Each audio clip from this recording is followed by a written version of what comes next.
Joining us now, Caley Rose. Hello. Hello. Thank you for having me. Absolutely. Thanks for coming through. How you doing lately? It's been a whirlwind for you, hasn't it? It's been a whirlwind. I got on the radio in Kansas City. One of my first songs that got on the radio, Who's That Girl? And then it started to kind of snowball from there. And then Game Over got on the radio. And now I just released a new song last Friday. And I just came inside from hearing that song on the radio, first in Kansas City. And then we'll see where Lonely Bird goes, just like the other two. No kidding. Now, Kansas Yeah. City is where you're from, right? So I now am living in Kansas City because I'm on tour, and this has become our little hub, center of the country, helpful. And then my husband is from Kansas City, so I'm from Buffalo, New York, and Los Angeles. But now I guess Kansas City. So I'm on don't tour. tell me you're a Bills Ha. fan then. I don't want to hear that. How do you feel about the Bills? All right. All right. Maybe we should it's like religion and politics. Yeah. We won't talk about it. But you have to have some pity for the Bills, right? Oh, yeah, I have plenty of pity for the Bills.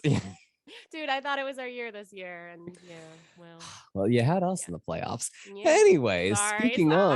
speaking of Game Yes. Over, look at that Hey. transition right there. That was really good. So that's the one that's kind of really been doing the best for you on US Yeah. pop radio, and even made a debut appearance for you on the Billboard charts. Yes.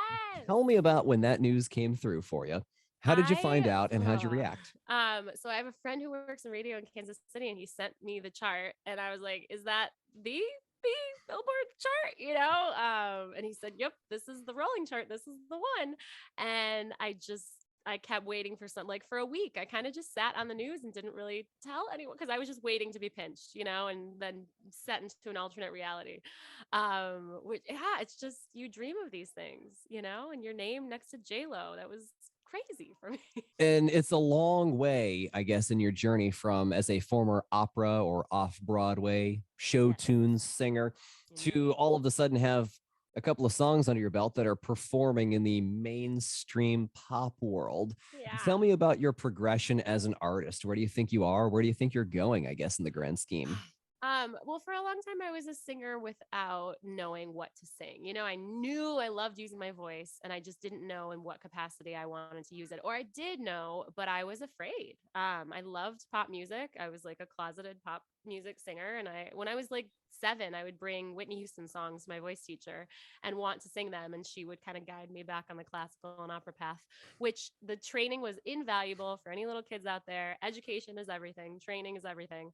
But you should stay true to who you are and to yourself. And it took me way too many years to figure that out. And then I started my education as a songwriter. And then the songs that I wanted to sing really came out. And now I'm thankful that I'm able to make them and sing them and perform them. That's great. Yeah. So of everything that you've learned along this journey, what's something that really surprised you about your introduction to the world of kind of being a more mainstream artist, I guess, quote unquote? Oh, that is a good question. I'm still amazed that people want to hear the things that I have to say. Something that took me by surprise was it's all about confidence. I didn't think that I could be doing this. I didn't think that I had any business doing this. And then when I started songwriting, I a lot of times let other people lead the show. And so I think, again, if any young girls are out there, because I love trying to empower young people, because I think a lot of times you can think that other people are more capable of telling you who you are and what you should be doing, but it's important to listen to yourself. And so I keep going back to that, but it really, really is what got me here. Finally saying, you know what? I'm going to take the driver's seat and think about what I want to say in this song. And that's so important. You've also been using your voice to influence other people in different sort of ways. You've been featured both in advertisements and in lots of, I guess, different places that your average Billboard chart musician isn't necessarily at. Yeah. So tell me about what do you do beyond just singing and releasing? You are a voiceover artist, right? You're a podcaster. Tell me about some of the side hustles. Yeah, I started a podcast recently just because I really wanted to learn from some people that I know who are songwriters. And I was like, you know what? It's weird that, I have people who follow me that probably don't even know about this amazing music that these people have. And I just wanted to glean information from them. And I was like, I should probably put it on Instagram Live. And I was like, oh, wait, that is a podcast. And so I feel like I joined the multitudes of people with podcasts. But I think that we're having unique conversations about songwriting, and I'm an ambitious person that's very curious about what makes other people successful at what they do. And so I'm trying to give those little keys to other people. And you also mentioned how I use my voice in voiceover. When I got started, again, I knew I wanted to sing. I knew I wanted to use my voice, and voiceover kind of found me. I wanted to be the voice of a Disney princess, like every young lady. Uh, and I started in voiceover, and I was using my voice, but not musically. And so it took me a while. I would have weeks where I wouldn't sing a note, and I was just like, why am I unfulfilled? But I'm so thankful that voiceover kept me in the game, and it kept me using my voice every day. So I've been very That's thankful. true. Yeah. Are there any similarities between doing a podcast, voicing a commercial, and writing a song? Yeah. I think knowing how to use a mic is very important. Yeah. And I mean, that's why voiceover kind of works for me, because as a young kid, I knew how to use different areas of my voice. And so it's acting. Acting is a huge part of it. And also just liking human beings, I think, is a big part of it, because songwriting, you're telling the story of human beings to connect with other human beings. Podcasting, you're trying to get interesting stories out of interesting guests. And voiceover, it's not about selling so much as it is just existing and being a human and convincing other people that your humanity is enough to be interested in, if that makes sense.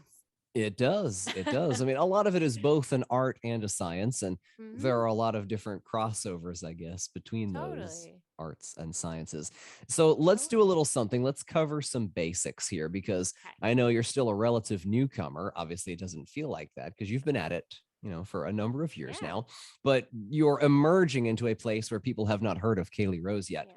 So let's kind of cover the basics here. I'll Okay. ask you some relatively simple questions, Okay. and you can go as deep as you'd like on any of them. Okay. All right. All right. Up for the challenge.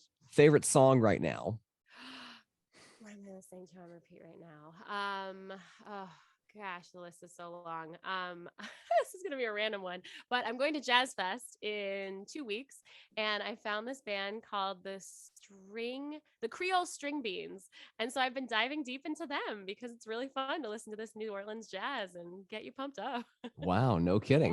Yeah, All right. What Creole about your String favorite? Beans. What about your favorite movie ever? Oh, The Sound of Music, The Notebook, and Clueless. Okay. Your dream collaboration as an Oh, artist? a couple. Adele, because she's Adele. Bruno Mars, because he's Bruno Mars. Bruno Mars, yeah. And Maggie Rogers, because she really inspired me when I first got back to being on stage. I spent so much time worrying what other people were thinking, and like if they shifted in their seats, I would think they hated me and hated what I was doing. And then I saw Maggie Rogers perform on SNL, and she was so at home on stage that it made me like sick to my stomach, curl up in a ball, and just like, I know that that is how I'm supposed to feel, and it's not how I'm feeling. And so through a lot of work, I finally am able to live that way on stage, and I'm so much happier. So I think sometimes we see those people and they become North Stars, and she was one of mine. Wow. Yeah. Let's do some job interview style questions here. What All about right. your what's your greatest strength? Greatest strength is how I really like to be open and honest and candid. And so sometimes on stage, random things will happen, and I'll say something, I don't know, like about bodily functions, like I'm just we're human, and it's fun to be human. So I enjoy that, and I think audiences enjoy that, because you never know what's gonna come out of my mouth. All right. And here we Yeah. go. What about greatest weakness? Okay, I'm gonna flip it like a job interview. I Mhm. work too hard, and I'm not very good at Ah. having fun. But I'm really working on that, because my theme of the year, like I'm not even kidding, is play. And I'm doing pretty poorly at it, because most nights I work until like 11, like marketing and trying to get the music out there. But I don't know, maybe tonight I'll do something, play like. Maybe. Yeah. Yeah. I hope Yeah. so. Probably not. It's funny. You We are who you have are. we have very similar themes for the year. And like Really? you, I'm also failing miserably at it. What is yours? It's to have more free time. Ha. So It's not going well. no, it's No, not, I'm because sorry. Why it's are we so hard on ourselves? well, I feel like it's because opportunities come up and we just find places to put them. Yeah. And I think think also when you love what you do, you want to do it a lot. Yes. And then hopefully you are still going and thinking of it as play. You know, I came here today and was like, I can't wait to talk to you. So, but it is kind of work. It's not laying on your bed like a vegetable, you know? So Right. Because you know what I'd be doing? You know what I'd be doing right now is I'd be playing Fortnite, or I'd be watching a rerun of the X-Files, both of which, you know, that's free time, quote unquote. But yeah, I mean, truthfully, I'd rather be on Zoom with a singer. Like, that's just, it's okay if that's not the case. Yeah, no, it is. No, like you were talking about, here. You were talking about Maggie Rogers comfortable up on stage. It's interesting because I can feel it with you too. And this is not me trying to like throw some compliments at you just because you're in front, but I can tell that you're comfortable in front of a mic, that this is kind of your natural state of being, just like it is with mine. Yeah, totally. I love this thing. Well, let's finish up these basic questions then. Yeah, well, listening. No. Hold on now. Sorry. See, I have. It's okay. Always a fun moment. It's candid. It's real life. It's real life. Yes. Let's finish up these basics though. Okay.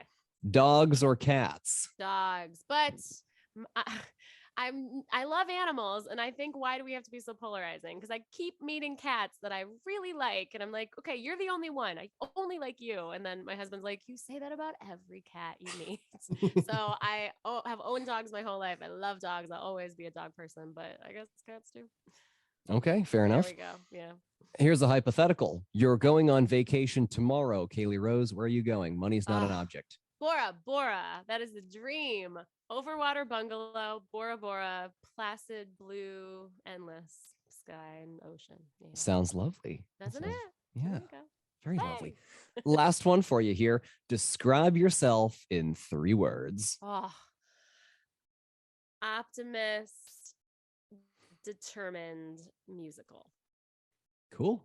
I like the sound. I didn't want to put interstitial words, so I kept it 3. No conjunctions, no anything. Yeah. I will say that this is both the first time in my history as a radio host that somebody has ever said interstitial in an interview, and conjunction. Oh, hey, I'm so glad. Yeah. I like to be that first person. Maybe if I gave you a 4th word, I guess brainy would have been it. Hey, thank you. I'll take it. Something like compliment. That. Yeah, sure. Why not? I'm just doling them out tonight. I know, right? Thank you. Making it rain. In this house. I wish we had more time together, because I mean, it has been so much fun kind of getting to know you and diving a little bit deeper. I know that there's a lot more to Caley Rose. There's a lot more to you, but I guess we're going to have to let the music do the talking, right? You got plans to drop some more stuff? Yes, I just dropped Lonely Bird last Friday, like 5 days ago. And that's everywhere. Streaming download, Lonely Bird by Caley Rose. And I'm going to release another one in May and June. I'm going to try to do it every 6 to 8 weeks. So get ready. Okay. Yeah. Well, thanks for joining us. Thank you so much for having me, truly.